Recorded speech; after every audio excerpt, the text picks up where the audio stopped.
we're at the Belle Center, and at the Belle Center we have young men who are from Breaking Barriers who are actually instructing in social justice.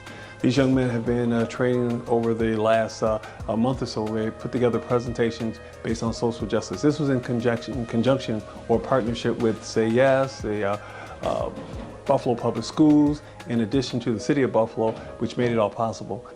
Underemployment, right? So you remember the picture when they were at the baseball game, right? And they were all outside of the stands. So maybe a barrier that they were facing was they didn't have a job, right? A lot of people think the older man was a dad, right? So maybe the dad didn't have a job for any of the kids to see, so they can get in the game, right? So that's another barrier people of color always face.